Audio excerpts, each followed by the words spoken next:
Da ieri il Comune di Treviso ha esteso il divieto di circolazione anche ai veicoli diesel Euro 4, che per ora erano esclusi dall'ordinanza antismog. Decisivi per il provvedimento i 4 giorni consecutivi di sforamento dei valori delle PM10 nella prima settimana dell'anno. Nonostante le centraline dell'ARPAV anche a Verona in questi giorni stiano registrando valori tutt'altro che rassicuranti, l'eventualità di blocchi restrittivi come a Treviso sembra per ora da escludere, come ci spiega l'assessore all'ambiente Ilaria Segala. L'ordinanza prescrive che quando ci saranno superamento di 4 volte del PM10 anche per noi scatterebbe l'allerta arancione, quindi il blocco Euro 4. Finora non è mai successo se non nel periodo natalizio, che però per ovvi motivi non c'erano abbastanza trasporti pubblici per riuscire a dare comunque una possibilità di muoversi alle persone, per cui il sindaco ha fatto la deroga.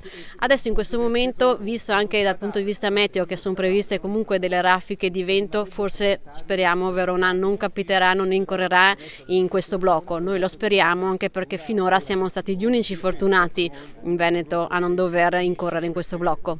Nonostante l'emergenza non sia immediata a Verona, il problema dello smog nelle città richiede però una programmazione a lungo termine. Per questo l'assessore Segala ha convocato i colleghi degli altri capoluoghi del Veneto per una riunione il 24 gennaio prossimo. In questo senso che ho organizzato un incontro con tutti gli assessori delle province principali del Veneto, quindi delle vari capoluoghi, proprio per vedere come organizzarci per tempo. Verona, è vero, è stata fortunatamente senza questo blocco degli Euro 4, però sappiamo che nel 2020 comunque l'ordinanza prescriverà il blocco non solo per il superamento dei 4 giorni, ma per tutto il periodo invernale. È quindi necessario per noi che la popolazione inizi a essere avvertita, anche perché magari inizia a fare dei ragionamenti a lungo termine sui propri mezzi, magari non effettuando alcune manutenzioni se il mezzo fra un anno e mezzo, 2 diventerà obsoleto, non potrà essere utilizzato.